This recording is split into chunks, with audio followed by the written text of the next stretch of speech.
Rita, quiero darte la bienvenida a este espacio virtual en que nos acoge el Museo del Chopo. Y una de las razones que me alegra, por las cuales me alegro particularmente de recibirte aquí en el Museo del Chopo, es porque este es un espacio en donde se te lee. Es un, la gente que trabaja en el Chopo te tiene como un referente y diría que más importante aún, las comunidades que hacen del museo su casa, los colectivos feministas, los colectivos LGTBI, los jóvenes que se interesan por la autogestión como una nueva manera de entender la política, Mm. están siempre enganchados con tu trabajo. Y en ese sentido, creo que de todas las charlas que vamos a tener en esta sesión, quizás esta es la que va a hablar más directamente a nuestro público, porque nuestro público es muy fan tuyo. Entonces, eso me alegra mucho. Y también me alegra que estemos haciendo una conversación porque creo que tú y yo lo hemos hablado en meses recientes.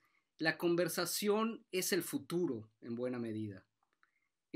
Ya no se vale seguir pensando en solitario. No Mm. se, los acartonados lenguajes académicos tienen que abrirse de alguna forma.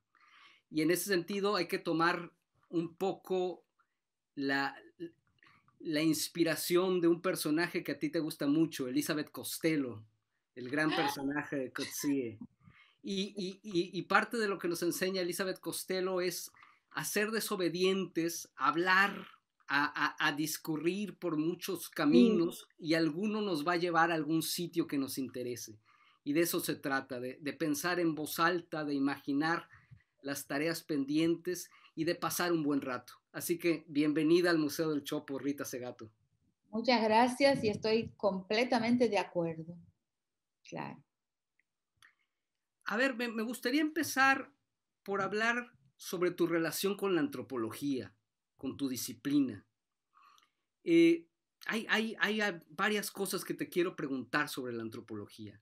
Ujú. Fíjate, se me hace, puedo equivocarme, yo no soy antropólogo, pero trabajo con antropólogos cercanamente y me da la impresión que hoy los antropólogos se acercan al campo, a la investigación empírica, llenos de teorías, que de alguna manera muchos de los jóvenes antropólogos quieren ir al campo a probar sus ideas o las ideas que se discuten en los seminarios universitarios. Sí. Y una cosa que a mí siempre me ha fascinado de tu trabajo es que tú hoy eres considerada teórica feminista. Cuando se te presenta en lugares como esto, en los museos, más que antropóloga te llaman teórica. Y una cosa que a mí me encanta de tu trabajo es que como teórica, todo lo que tú dices está basado primero que nada en el trabajo empírico. Tú no partes de la teoría para probarla en la empiria, sino al revés. Y interesantemente has llegado a conclusiones que son similares a lo que otras feministas han descubierto por el lado de la eh, reflexión filosófica. Pero estoy en lo correcto al pensar que tu pensamiento es sobre todo una reflexión de tu trabajo como antropóloga, de tu trabajo en Uy, ahí campo. tengo tanto para decir. Estaba haciendo aquí algunas anotaciones sobre ese tema, ¿no? Sobre mi relación. Yo soy una persona, soy una antropóloga, pero por alguna razón, o una razón que identificable, yo creo, he sufrido una crisis eh, con los antropólogos, o sea,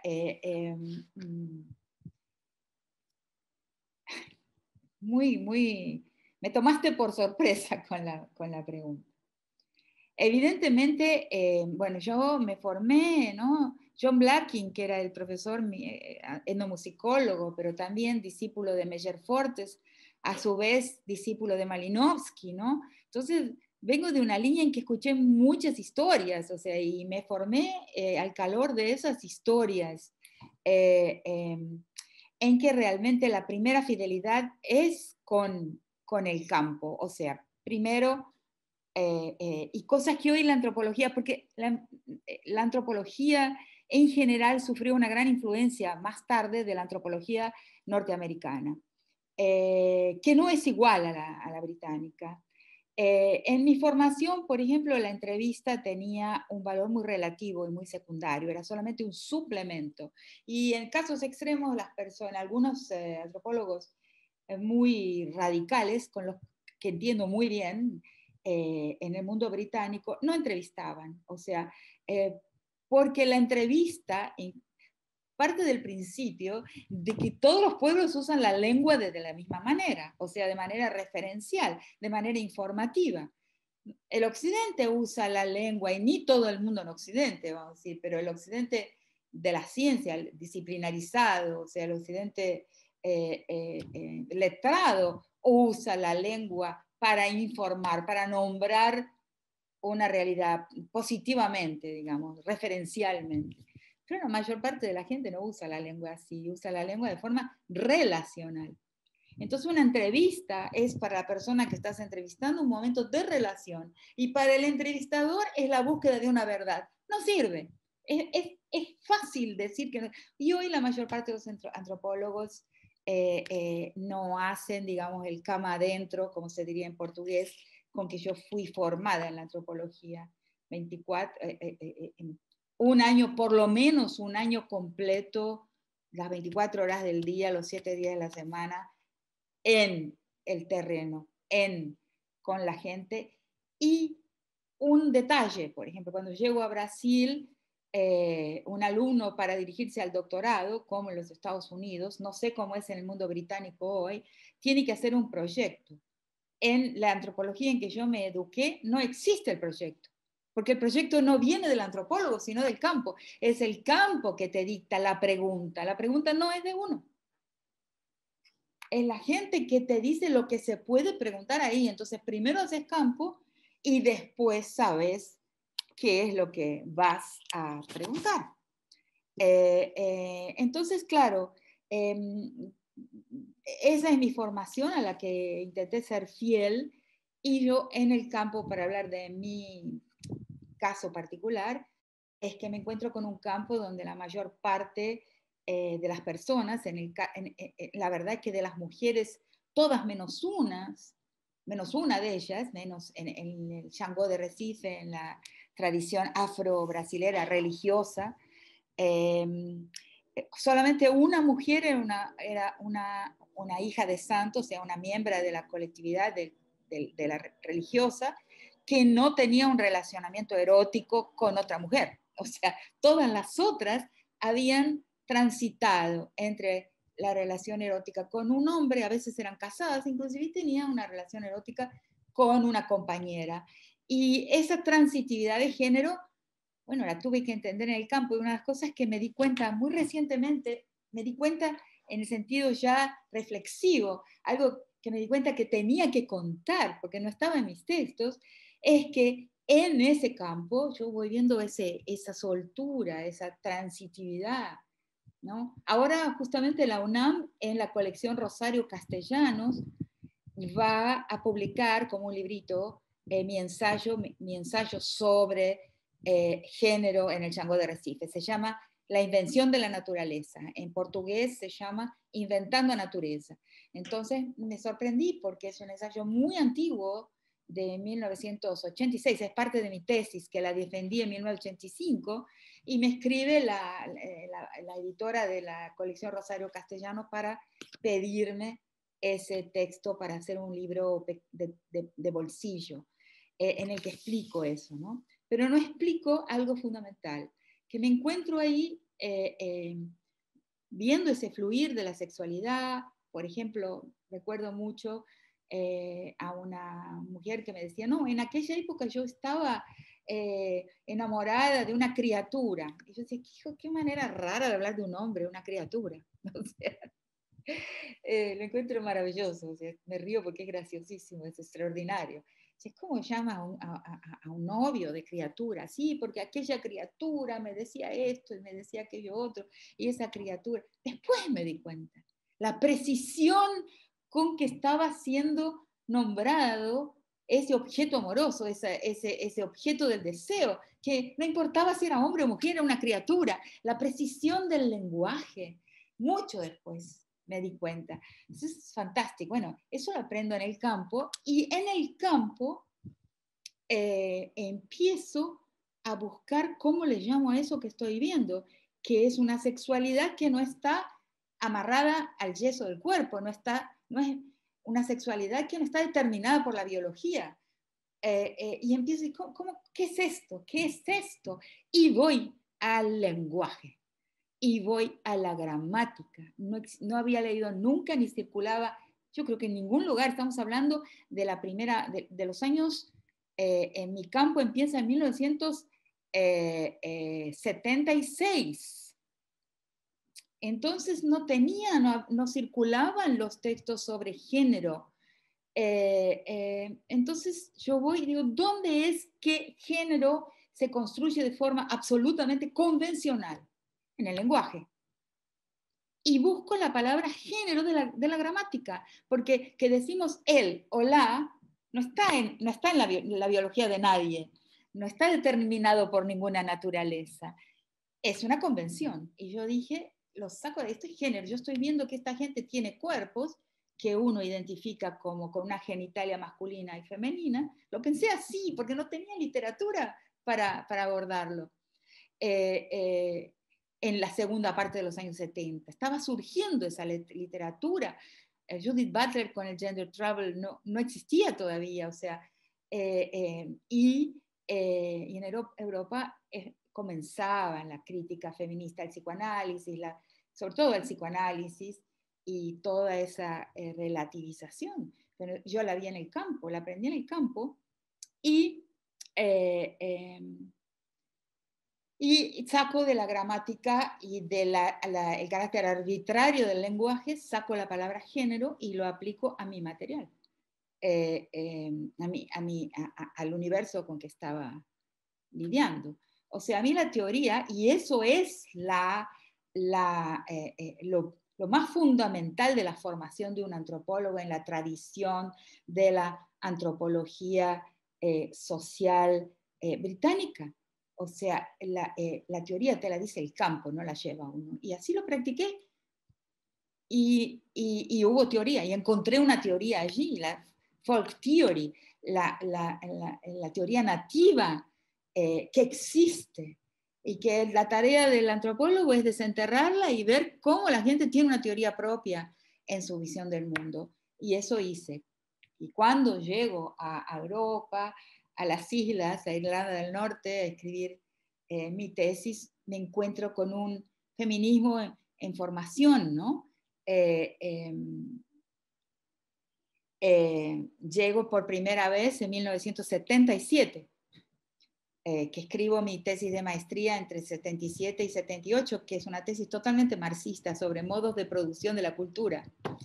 Pero ya ahí voy viendo un feminismo que está floreciendo, que está creciendo, y me junto a muchas compañeras que me gustaría reencontrar, dónde estarán, y voy escribiendo la tesis y voy viendo la bibliografía que está saliendo en ese momento, pero no me cuesta nada leerla, porque lo que dice esa bibliografía es lo que yo encontré en el campo. Eso es lo extraordinario, extraordinario. En un campo donde África se instala en Brasil. O sea, claro, y después una cantidad de cosas difíciles. Esto es muy difícil. Yo llegué a escribir solo una parte de lo que comprendí. Cuando me encuentro con los compañeros nigerianos que están estudiando, haciendo su doctorado en etnomusicología, porque Blacking atraía gente de todo el mundo, era un gran pensador, un teórico de la antropología de la música. Entonces tuve 3 compañeros nigerianos, con algunos conviví más, otros me retaron mucho, me peleé mucho con ellos. Y había una compañera Igbo y 3 Yoruba. Y los yorubás absolutamente negaban y juraban por la madre que en el mundo yorubá no existe homosexualidad. Eso es una cosa, pero no, ¿qué es entonces la transitividad? Y mucho más recientemente, porque mi texto sale en 1986 y 10 años o más de 10 años después salen las dos grandes monografías sobre género en el mundo yoruba, que son la de Loran Matori, ¿no? Que son dos personas que hicieron sus trabajos de campo y escribieron sus doctorados sobre el género en el mundo yoruba. Loran Matori con Sex and the Empire That Is No More y Oyeronke Oyegumi, The Invention of Women. O sea, los dos hacen su trabajo de campo prácticamente al mismo tiempo. Loran es un afroamericano casado con una nigeriana y Oyeronke es una nigeriana yoruba, pero que vivió la mayor parte de su vida profesional en los Estados Unidos. Y las dos tesis son opuestas, dicen exactamente lo contrario. Pero han circulado. Lo que pasa es que yo escribí mi texto en portugués y por muchos años estuvo en portugués. Después fue traducido al español y ahora está siendo traducido. Está en inglés, pero publicado en Suecia mucho más tarde, en los cuadernos de... Entonces la cuestión del idioma no pudo entrar en el medio de esos tres, de esos otros dos. Solo que en un determinado momento, en una gran conferencia, en un gran congreso de yorubólogos, ahí estuve en una mesa los tres, Oyeronke, Loran y yo. Pero la colonialidad del saber hace con que nuestros análisis no consigan entrar en la teoría, pero eso está cambiando. Me consta personalmente que eso está cambiando.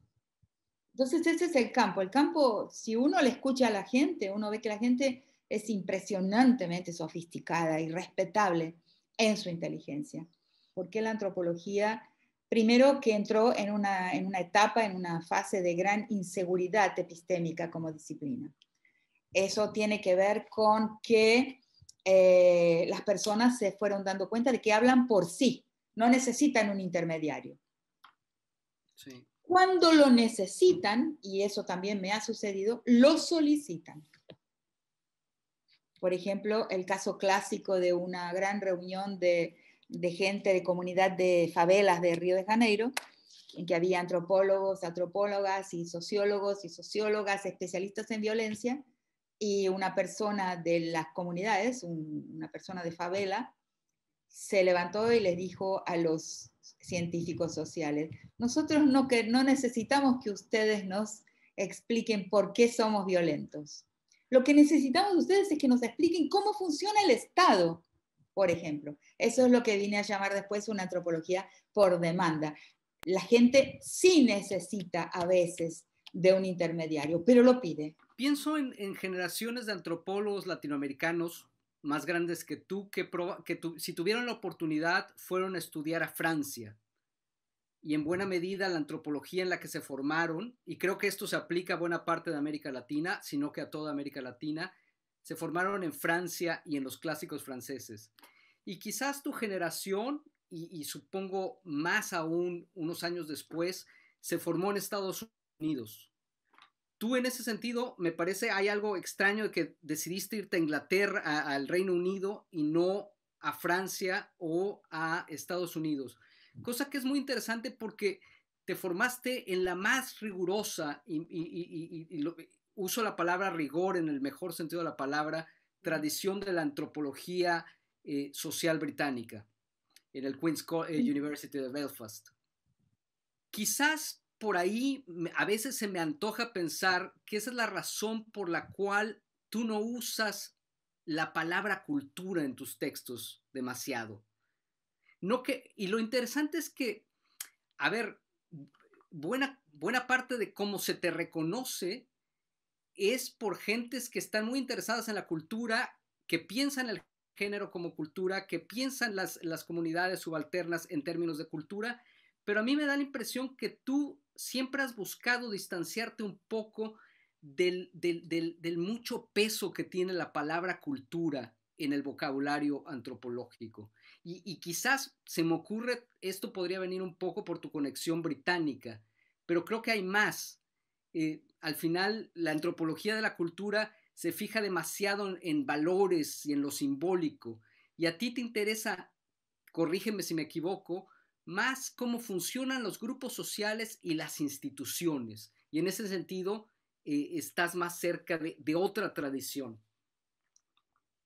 Bueno, eso fue el abandono paulatino de la palabra cultura. Es que yo le tengo miedo a la palabra cultura. Por esto que te digo, por la manera en que pasó al sentido común como un patrimonio fijo. La gente lo ve y lo usa de una manera conservadora, cuando la propia antropología ha luchado constantemente por retirar ese elemento conservador. Mira, cultura e historia son como la luz, son onda y partícula. La cultura es la partícula, la historia es la onda. Lo que pasa es que nosotros los antropólogos tenemos una inclinación excesiva en buscar estabilidades, que las hay, no es que no las hay, las hay. Pero la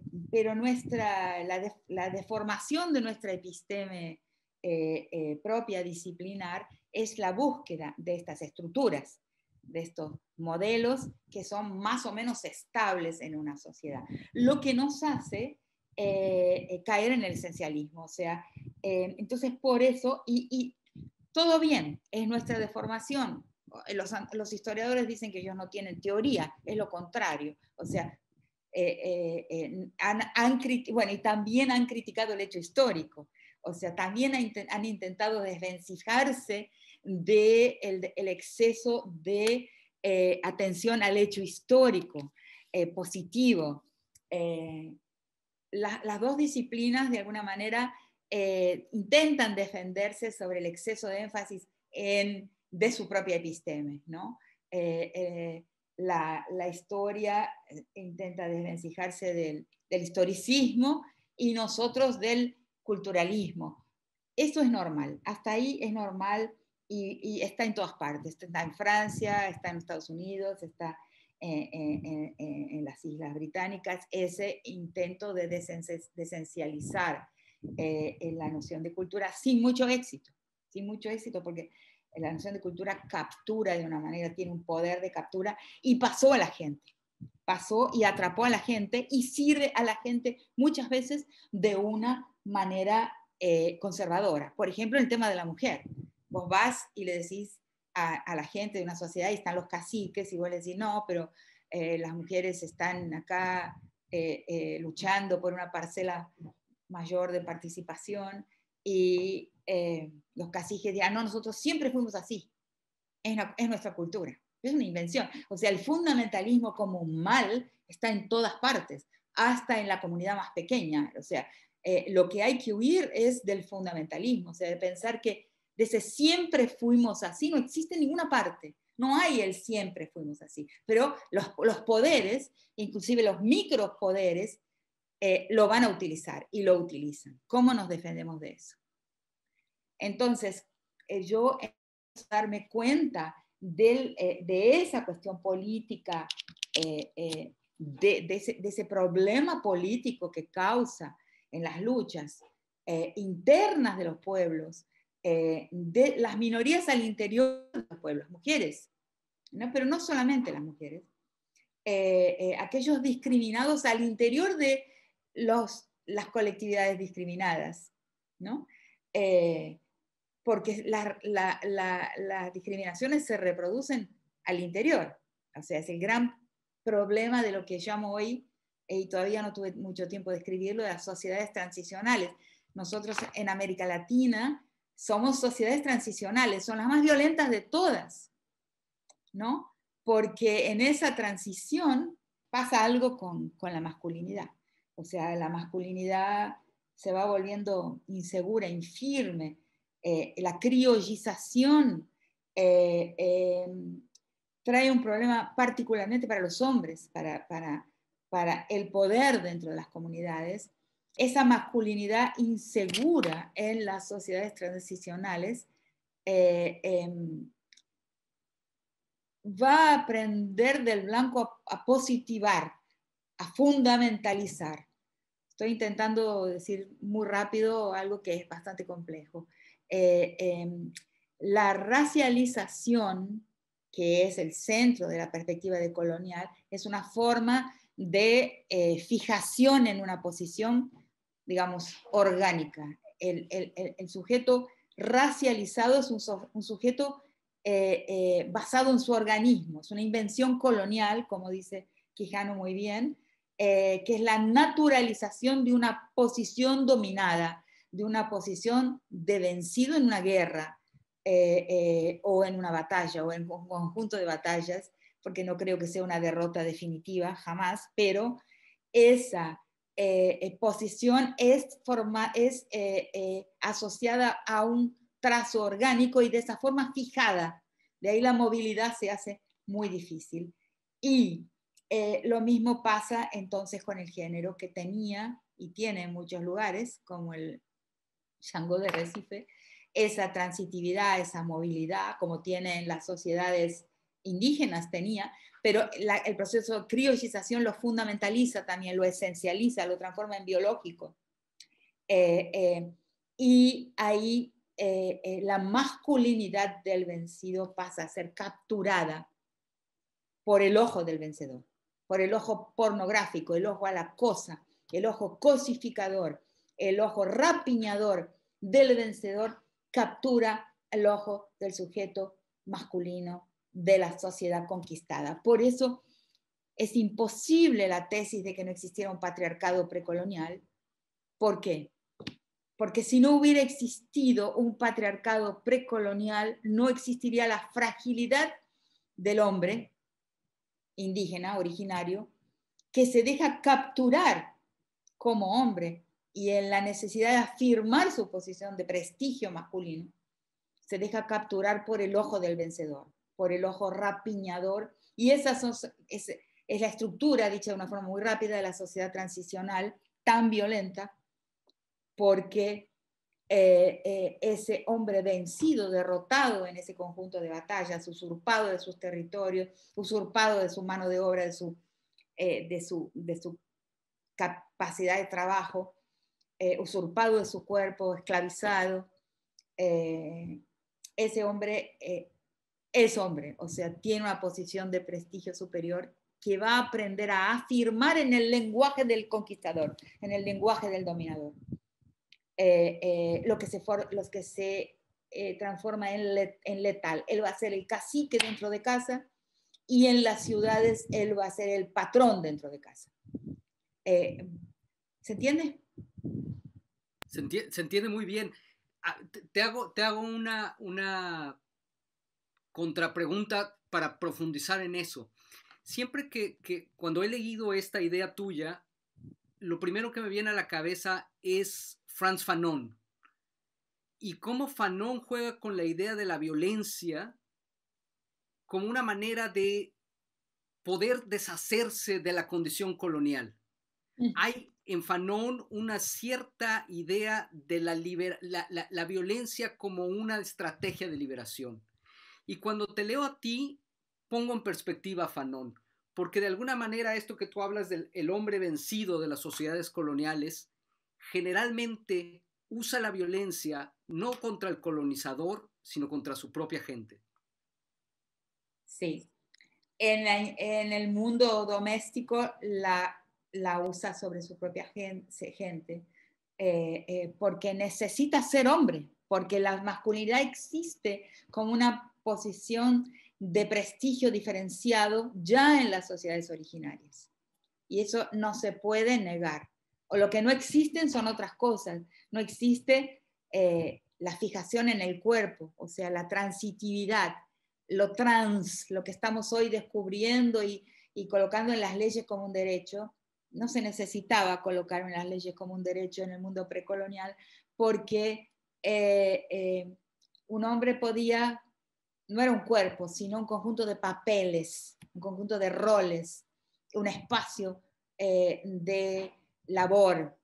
Entonces, la modernidad biologiza, porque ahí tenemos la gran confluencia entre la ciencia, el cartesianismo que está apareciendo en la modernidad y la colonización. Y ahí esa confluencia entre el desarrollo de la ciencia cartesiana, ¿no? La ciencia a la cosa, ¿no? La ciencia positiva, la ciencia que mira el mundo como cosa y el propio cuerpo, ¿no? La res extensa como cosa. El cruce de eso con el proceso colonial es letal, porque es la definitiva cosificación de todo lo que es vivo. Tenemos esa transformación de esa masculinidad superior como prestigio, las actividades, la casa, las actividades, el espacio público, que no es una esfera, sino un espacio de actuación de los hombres, la política, tienen un prestigio mayor, ¿no? Pero hay espacios diferenciados. Eso las autoras sobre el mundo árabe, sobre el mundo musulmán, lo han dicho siempre. Esa separación de mundos lleva a que cada mundo tiene su propia politicidad y gestión. Esas dos posiciones se biologizan, se instalan en dos biologías diferentes, se fijan al cuerpo con la transición colonial moderna. Eso no es que no existía una jerarquía de prestigio, pero lo que no existía era el carácter biológico de las posiciones. Igual que en la raza también, la biologización de una posición de derrota, de una posición de cuerpo usurpado de sus territorios, también es un efecto del proceso de colonización, que es la cosificación de la posición masculina y femenina y la cosificación de la posición de vencedores y vencidos. Una es la raza y la otra es el género después del proceso de la conquista y de la colonización. Evidentemente es un modelo de comprensión, ¿no? Un modelo general, que lo he visto bajo mis ojos en diversos espacios de la gente en nuestro continente. Lo he visto confirmado, pero es un modelo, claro. Rita, tú hablas sobre la pedagogía de la crueldad. Y la pedagogía de la crueldad es la pedagogía de las cosas, es una lógica del poder. Y como buena pedagogía se transmite, se aprende, se enseña, a veces consciente, a veces inconscientemente. Esta pedagogía de la crueldad chupa la vida de los seres humanos, más no solo de los seres humanos, del planeta entero. Se opone a lo diverso en nombre de lo único. La lógica del uno, diría Pierre Clastre. Exacto. Tú decías la palabra de raigambre marxista, nos cosifica, nos reduce a mercancías. Esa pedagogía de la crueldad es, por supuesto, una lógica patriarcal, pero también es la lógica de la modernidad. ¿Cuál es tu idea de la modernidad? ¿Hay algo que salvar del proyecto de la modernidad o simplemente dar carpetazo y pasar página? Bueno, es que no tenemos nosotros el poder de pasar página, no podemos, la cuestión es esa, no es posible, la vida no se cambia por decreto, y esa es una de las cuestiones, se cambia de otra forma, pero por decreto no.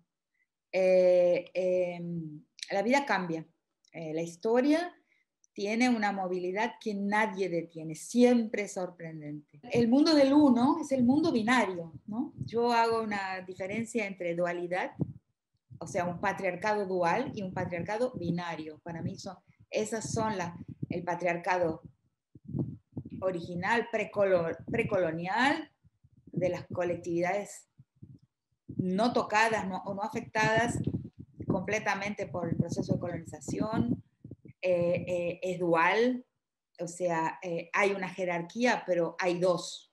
Por eso cuando digo aquella máxima de los derechos humanos diferentes pero iguales, yo en un texto la invierto y digo desiguales pero diferentes. O sea, pongo la diferencia en primer lugar, porque en diferentes pero iguales, la diferencia pasa a estar en segundo lugar. Y yo digo que los preceptos de la Revolución Francesa igualdad, libertad, fraternidad, le faltan dos, que para nosotros en América Latina son fundamentales: pluralidad y reciprocidad. O sea, para mí el norte, o sea, mi brújula ética y política me conduce a un mundo radicalmente plural. Además, la pluralidad es indispensable para la sobrevivencia de nuestra especie. O sea, acá hay otro tema, son tantos temas. Me gusta hablarlos porque creo que no voy a llegar a escribirlos. Que en este momento de la historia, algo que no nos hemos dado cuenta muy bien, es que la razón humanitaria está obsoleta, no vale más. La razón humanitaria no es más una razón respetable. Me fui dando cuenta cuando preparaba y cuando expuse mi peritaje de Guatemala. O sea, aquellos jueces habían escuchado tantas atrocidades, tantas, que volver a hablar de las atrocidades y decir qué mal está, cómo sufrimos, la gente se muere de hambre, esa gente, miren, o hoy mismo, ¿no? Miren Siria, miren Palestina. Yo tengo un texto que quisiera muchísimo republicar, voy a ver ahora en un libro pequeño, porque se llama El grito inaudible. El grito no se escucha más, no se escucha más. Palestina somos todos. En cualquier momento que una sociedad necesite ser invadida, destruida, aniquilada y genocidada, eso puede suceder. No hay cómo defenderse, porque la razón moral no es más vigente. La razón humanitaria tiene una vigencia muy tenue, muy tenue. Y aunque tenga una vigencia que toque el corazón, no se puede hacer nada. No podemos hacer nada o podemos hacer muy poco por los pueblos que están siendo hoy exterminados. Y no nos damos cuenta de que eso es el destino posible de todos los pueblos. Es tremendo cuando uno se da cuenta de eso, cuando se cae la venda de los ojos y uno se da cuenta la tremenda exposición a que estamos sometidos, lo que nos puede suceder. Es algo que les saca el sueño a uno, porque cuando un pueblo molesta, obstaculiza un interés mayor, es muy difícil salvarlo de un dolor extremo. Y eso ya ha pasado, todo el tiempo pasa, está pasando en este momento. Entonces el grito es inaudible. Entonces, ¿cuál es la razón? La razón solo es una razón pluralista, o sea, el interés inclusive de los dueños, de que lo que pasa es que los dueños operan con una visión cortoplacista, de muy corto plazo, y ahí no hay razón que entre. El lucro, la ganancia en el corto plazo es el único argumento, es el único precepto. Tiene efectos colaterales ese lucro a corto plazo. Como tiene efectos colaterales a corto y medio plazo, la reducción de la pluralidad humana, la reducción de los recursos diversos con que la humanidad cuenta para vivir. Y ahí estamos todos en el mismo barco. Se me ocurre un ejemplo que acabo de escribirlo en un texto que terminé ayer, y que es muy obvio, y que, bueno, hay que hacer una pequeña torsión para vincularlo con lo que estoy diciendo, pero sí está vinculado, ¿no? ¿Qué es la cuestión? Algunas sociedades, algunas naciones son ricas y podrán comprar mayor número de vacunas, se comprarán todas las vacunas y darán mucho más rápidamente a su gente las vacunas. Y las otras quedarán más carentes de la posibilidad de vacunarse masivamente. Eso es una exposición, digamos, llevado a las últimas consecuencias es también un anuncio de posible genocidio de una sociedad que no cuenta con el recurso para obtener las vacunas que necesita. Sin embargo, esa enfermedad que va a florecer ahí en las sociedades no vacunadas va a producir mutaciones del virus, o sea, va a quedar abierta a posibles mutaciones del virus que retornarán a la sociedad que está vacunada. Y existe la posibilidad de que la vacuna no sea eficaz para esa mutación del virus. O sea, lo que expone a una parte expone a todos. Hay algunas situaciones en que los dueños del mundo, las sociedades ricas, se dan cuenta de que son parte del mundo, o sea, que no están afuera del mundo y no hay fronteras que van a conseguir protegerlas de la pertenencia, o sea, de la situación en que están superditadas al barco en que todos, al navío en que viajamos todos, ¿no? Ese es un caso muy claro del presente, ¿no? Una posibilidad de interpretación de un caso muy del momento de hoy.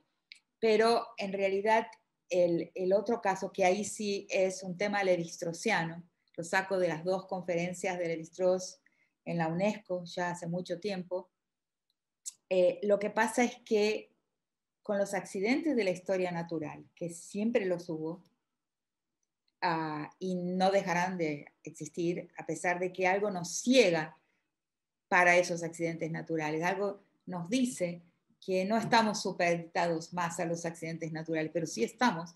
La misma aparición del virus, aunque aunque se haya fugado de un laboratorio, no importa, el virus es historia natural.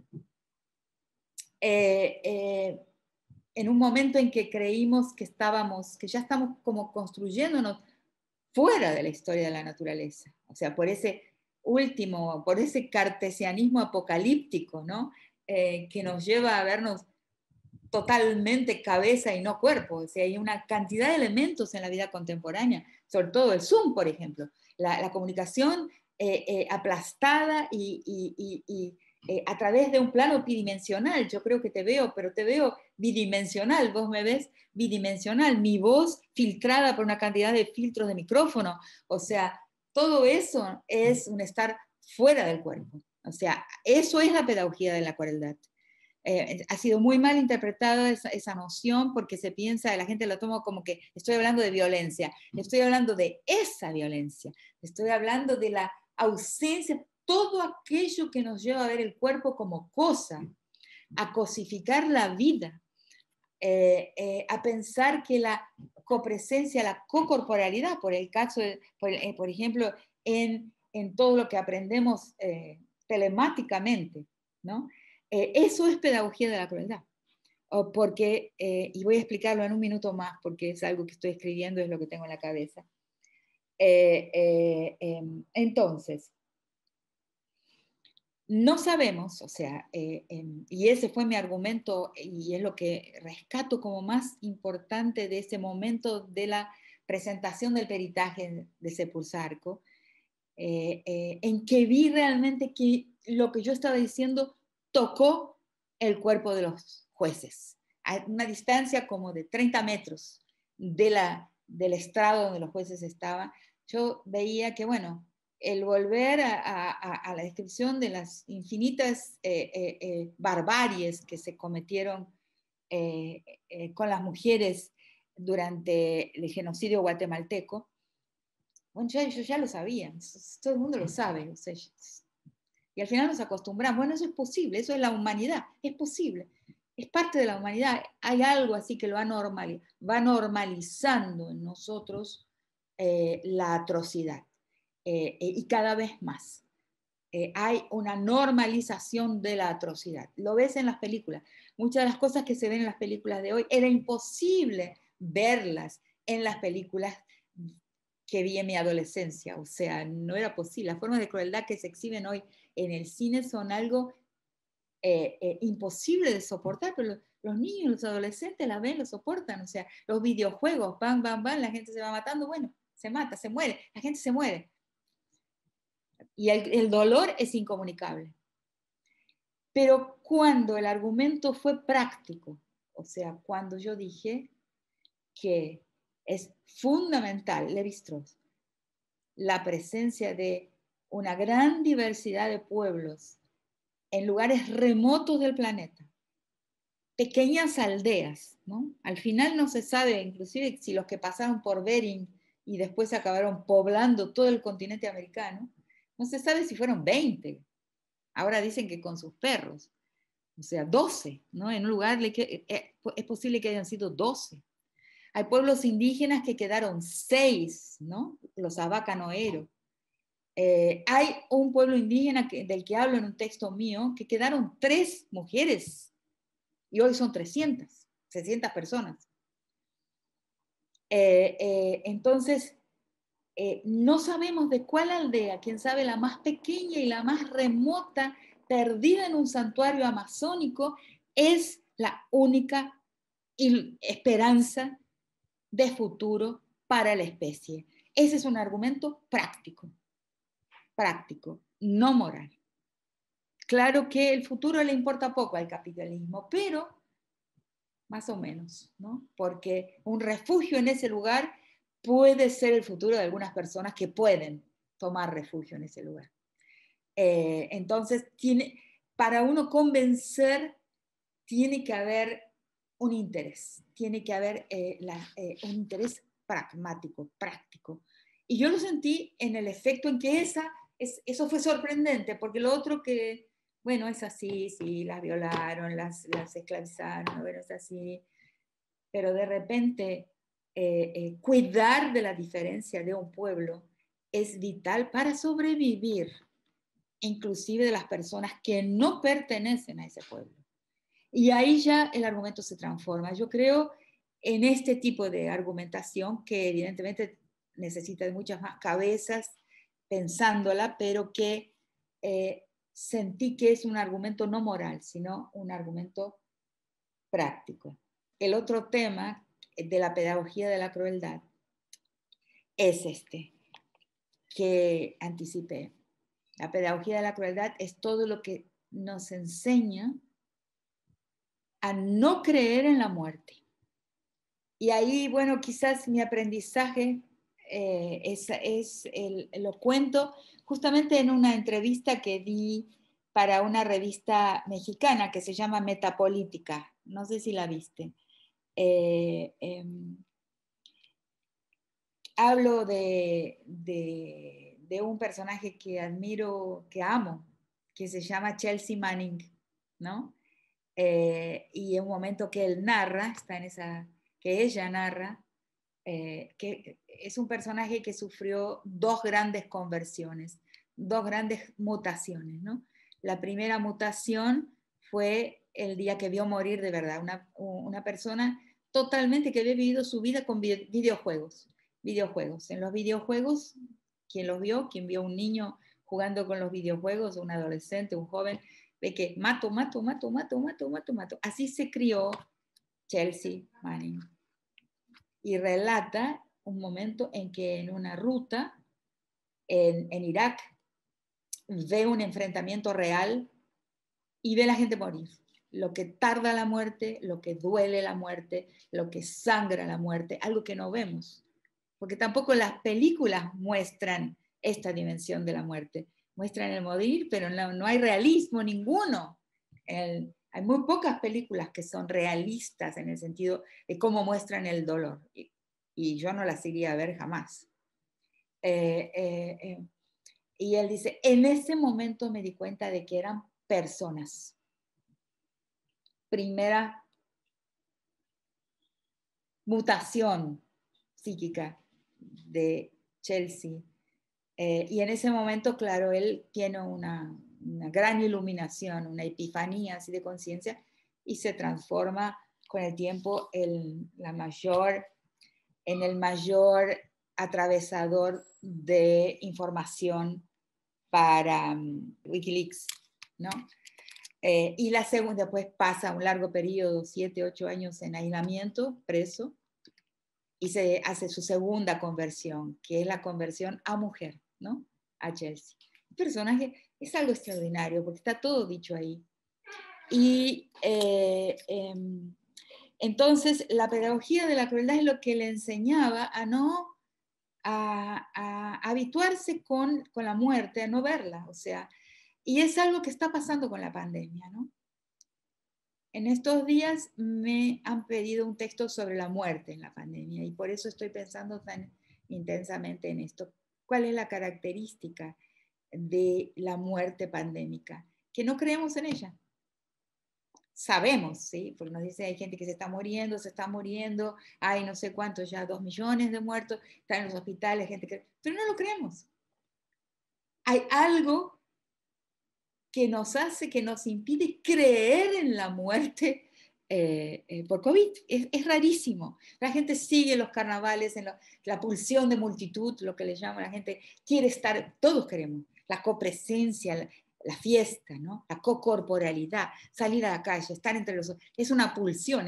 Ahí vemos cómo el ser humano necesita, aunque sabe que es peligroso, pero esa pulsión de multitud nos lleva a todos y todas a salir, a estar entre los otros, a los otros. Es necesario.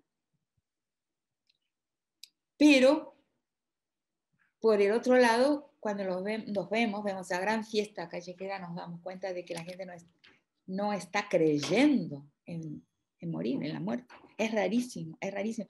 En las otras pestes se vio a la gente morir, se vio a la gente retorcerse de dolor, cambiar de color, cubrirse de manchas y de úlceras, se vio, ¿no?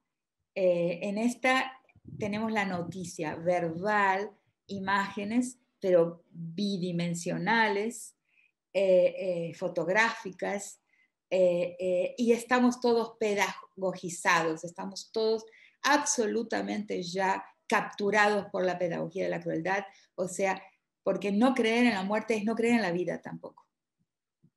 O sea, la vida se volvió remota y la muerte se volvió increíble. No sé si se... Sí, sí. Si se... Entonces, pedagogía de la crueldad no es violencia, ser malo. No, pedagogía de la crueldad es enseñarnos a ser no empáticos, o sea, estructurar nuestra psique para que se remodele de una forma psicopática, perversa también, psicopática en el sentido del no sentir, de no conseguir conectar de ninguna manera con el sufrimiento del otro, de la otra persona.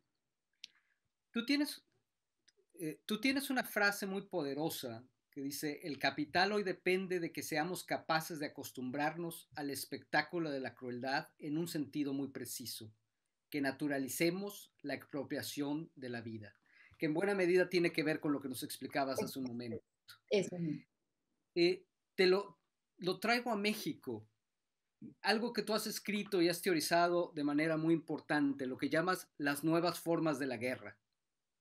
Y en esas nuevas formas de la guerra, parte de lo que sucede es que nos hemos acostumbrado al horror, que convivimos con el horror todos los días. Mi pregunta tiene dos aristas. La primera, preguntarte sobre cuál es tu definición de estas nuevas formas de la guerra. Pero la segunda arista quizás apunta ya a algo, que es que tú conectas estas nuevas formas de la crueldad, esta pedagogía de la crueldad, con una fase en el desarrollo del capital. Creo que estamos hablando de un tipo de capitalismo preciso y esta es la guerra que distingue a esta forma de capitalismo. Sí, claro, ¿no? La relación con porque la pedagogía de la crueldad no solo nos habitúa a ver el cuerpo como cosa, y ahí el tema del cuerpo de la mujer, la trata, la reducción a la prostitución forzada, las formas de crueldad en la prostitución, aún en los países donde la está reglamentada, como Alemania, por ejemplo, donde es legal, está reglamentada, tiene normativas pero aún así los relatos de crueldad son insoportables, tremendo los relatos que existen, inclusive declaraciones de hombres, ¿no? De lo que van a buscar al burdel, que es perverso, ¿no? Yo lo he hablado más con relación a la cosificación del cuerpo de la mujer, ¿no? Inclusive, pero eso tiene una raíz que viene realmente desde la conquista y la colonización, porque tiene que ver con la transformación del mundo en cosa, de la naturaleza en cosa, de todo lo que es vital en cosa. Y que esa cosificación va formando a los sujetos y sujetos dueños de la vida en cosas también. O sea, porque les va capturando en una estructura psicopática que hace con que no sientan. Y la pulsión de sentir es una pulsión inevitable en el ser humano, y para sentir entonces entra la crueldad, ¿no? Ayotzinapa para mí es un subtipo de lo que pasa en Ciudad Juárez, por ejemplo, en los niños. O sea, tenemos poder, podemos esto contra cualquiera, contra quien no se lo merece, de una forma no utilitaria. Podemos matar con crueldad. Bueno, entonces me pregunté, ¿cómo se para esta guerra? Y ahí, en medio del público, conversando, ¿cómo se para esta guerra? Y ahí tuve esa respuesta que realmente me ilumina el camino hasta hoy. Solamente se me ocurre a mí personalmente un único camino: desmontando el mandato de masculinidad.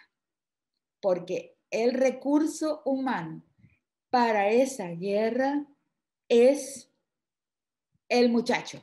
O sea, alguien que para ser gente necesita mostrarse masculino, necesita mostrarse macho. Y para mostrarse macho necesita mostrarse cruel. Es una ecuación perfecta.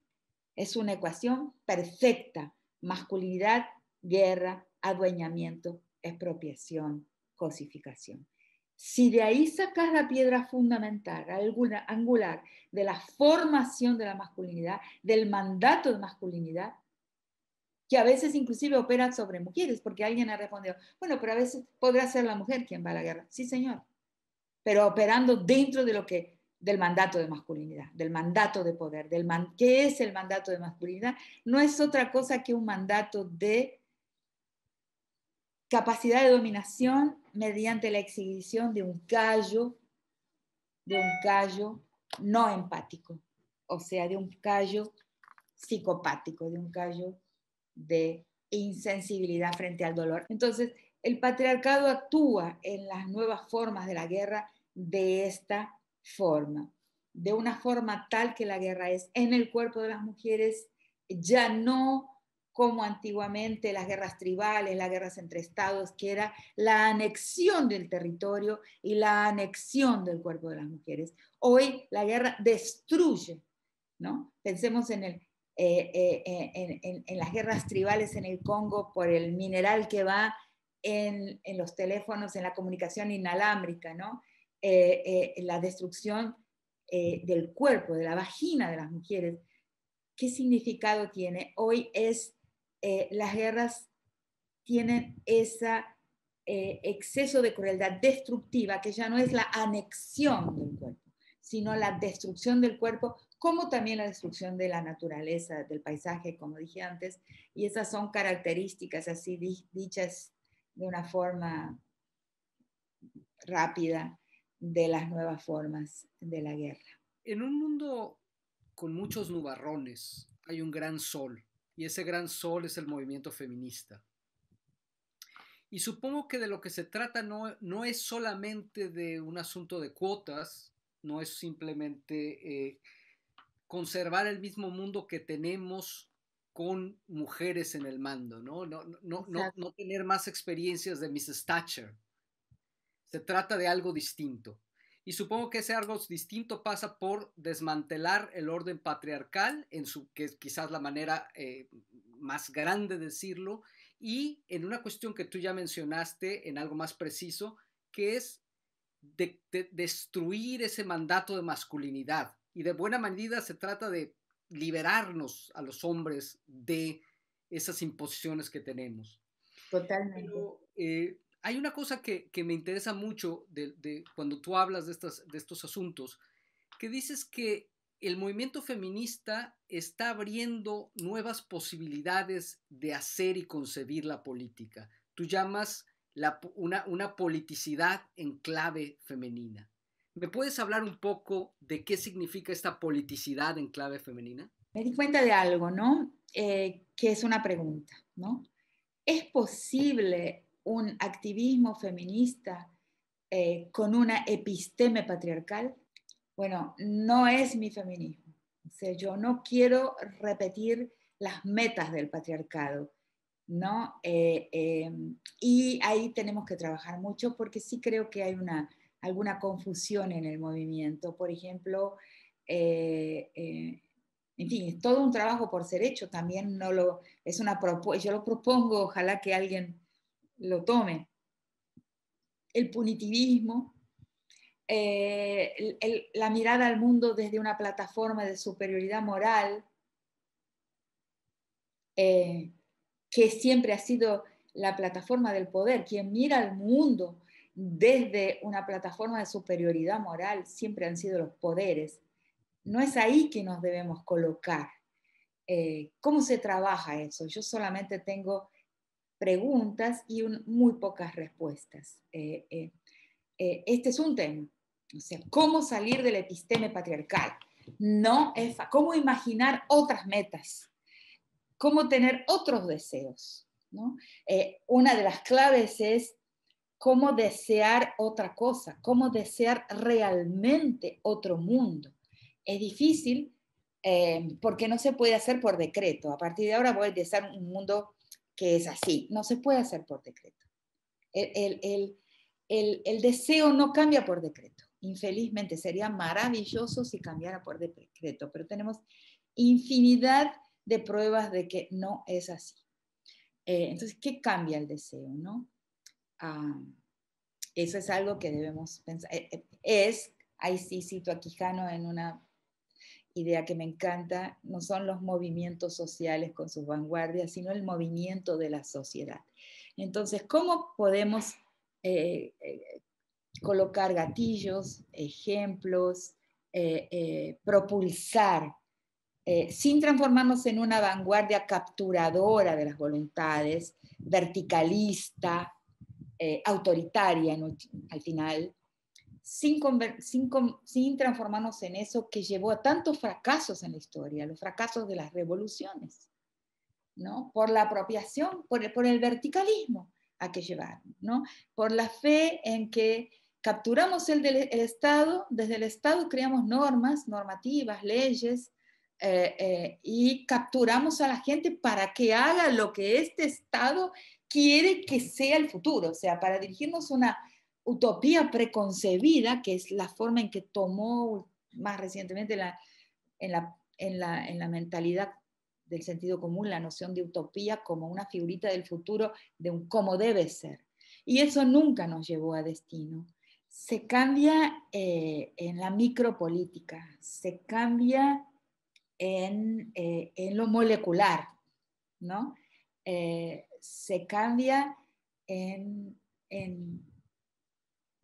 fin, en las maneras de ser con el otro y en encontrando otras formas de felicidad y de placer en la convivialidad. Y yo creo que ahí las mujeres tenemos un conocimiento acumulado en una historia muy larga, ¿no? Ahí viene otro tema complicadísimo, porque para mí hombre y mujer son dos historias, ¿no? Una historia que ha transcurrido durante milenios en un espacio y otra historia que ha transcurrido durante milenios en otro espacio, ¿no? Dos espacios, dos políticas, dos formas de gestionar la vida, el espacio público, ¿no? La guerra, la parlamentación fuera de los espacios domésticos, con el otro pueblo, más tarde con el Estado, de los pueblos originarios, de los pueblos de estructura comunal, y el espacio de la domesticidad, que no ha sido íntimo ni privado por mucho tiempo. Hoy, con la modernidad, es íntimo y privado. Se ha privatizado la familia, se ha nuclearizado.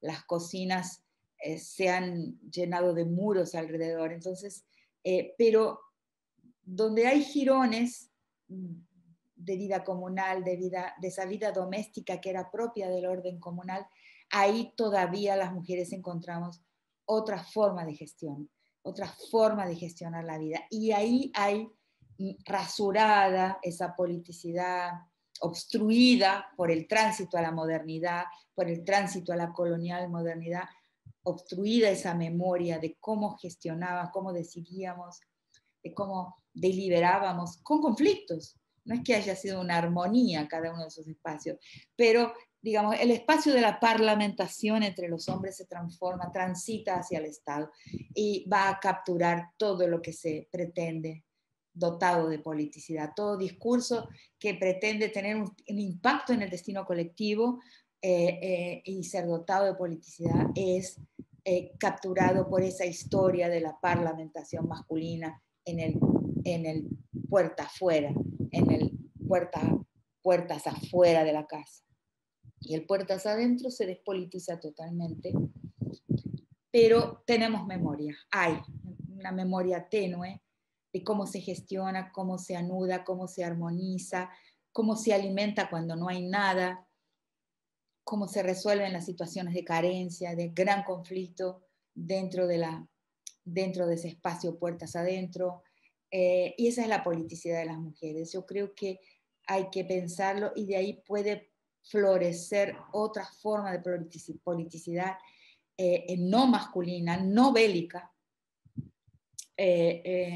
no distante como la parlamentación que después va a generar la burocracia. Yo tengo otra como latinoamericana, tengo otra teoría del origen del Estado, distinta a la de Weber, a la weberiana, porque yo veo que la parlamentación del lado de afuera, puertas afuera de los hombres, se va transformando en la burocracia, en la exterioridad de la gestión estatal, y en la vida de las mujeres hay todavía una memoria de cómo se gestiona la armonía, la convivialidad, la comensalidad, ciertos placeres, y sobre todo un cuidado que no es solamente meramente el cuidado materno, pero una capacidad de garantizar la vida hasta en las situaciones más extremas de carencia y de una forma no principista y sí pragmática. La politicidad femenina es pragmática, no es principialista. O sea, no tiene esa exterioridad de los principios burocráticos, de las normas legales, sino que tiene la inmediatez de garantizar que se pueda vivir hasta mañana. Es una politicidad que manifiesta su gran capacidad en momentos de emergencia, por ejemplo. Entonces yo creo que habría que partir de ahí, repolitizar el espacio puerta adentro, el espacio doméstico, hacer bajar los muros, abrir las cocinas, hacerlos transitados como fueron por mucho tiempo en la historia, en que esa familia no era nuclear, donde el individuo no existía. Bueno, fueron épocas en que el individualismo no tenía una vigencia, pero esa práctica tiene que ser como una práctica del placer, o sea, placentera. La convivialidad es, a pesar de que puede haber tensiones, es una práctica donde se busca el placer de la convivialidad, de la comensalidad, de la copresencia, de la cocorporalidad, de la convivencia, de la conversación.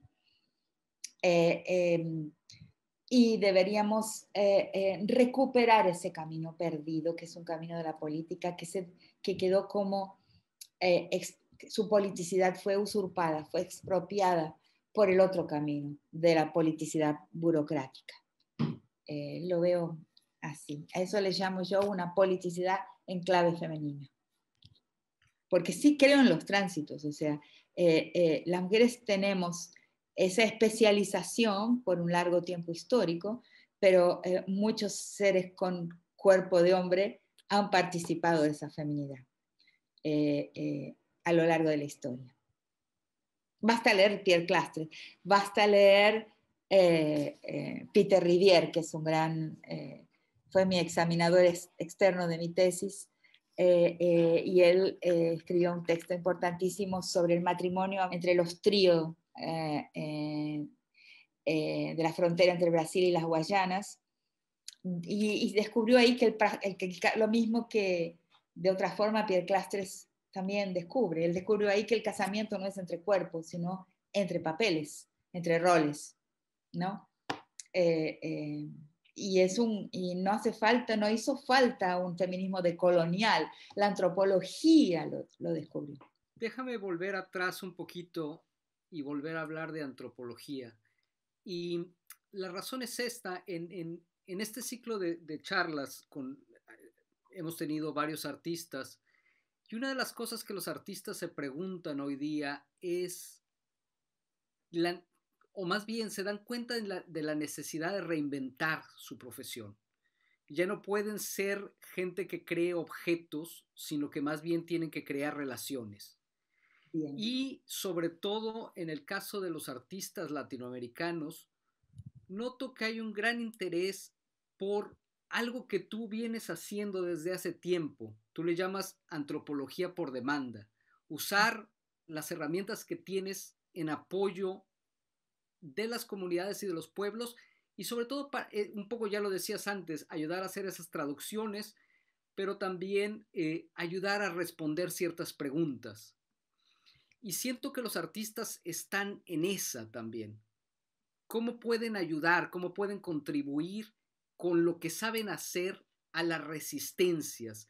A esa gente que está pidiendo, para usar palabras tuyas, una contrapedagogía contra la crueldad. Bueno, en fin, no es mi campo, ¿no? El campo del arte. Number one, lo primero, escuchar. Escuchar.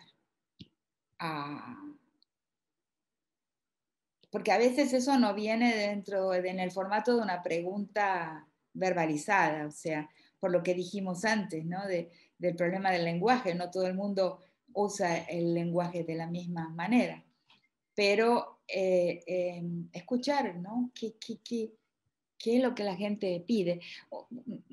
¿Qué es lo que la gente necesita, siente falta, ¿no? Y también, claro, para mí todavía el arte es un universo donde hay una vibración de satisfacción, de placer. Yo sé que no todo arte es así, que hay un arte que justamente es un arte que expresa el dolor, todo en fin, la monstruosidad, pero creo que el placer es una dimensión muy importante de la vida que se está perdiendo. Y en el cultivo del placer, que no es el gozo, porque el gozo es el gozo de algo, es un gozo de algo. El placer es relación. Entonces, este placer en relación que el arte puede traer, no es que todo el mundo pueda realizarlo, tampoco es eso, pero la relación que genera ver en comunidad algo que el artista realiza o presenta, ¿no? También aprender de los pueblos, ¿no? Del arte corporal, por ejemplo, de cómo la gente en muchos pueblos y el grafismo indígena se produce comunitariamente, o sea, se inscriben los cuerpos con belleza, se tejen los grafismos con belleza y colectivamente, ¿no? Cómo el arte puede ser hecho en colectividad y traer en la acción de hacerse el placer del estar juntos, de la co-corporalidad, de la comunión. Pero sobre todo, creo que en cada escena, en cada región, en cada bolsón, en cada rincón, escuchar qué puede ser arte ahí, ¿no? Primero escuchar para después hacer, sin imponer, ¿no? Se puede proponer y no imponer, proponer.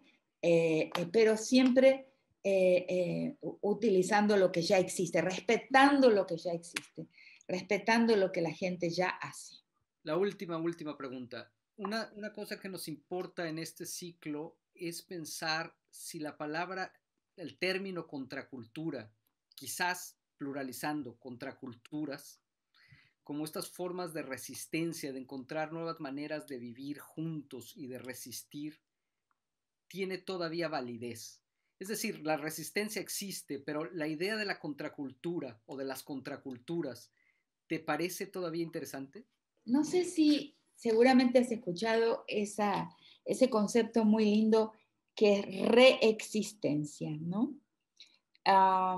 Que yo lo asocio a un artista plástico colombiano del Patía, que vive, que trabaja en el Patía, en el sur de Colombia, más al sur de Popayán, y que se llama Adolfo Albán Achinte.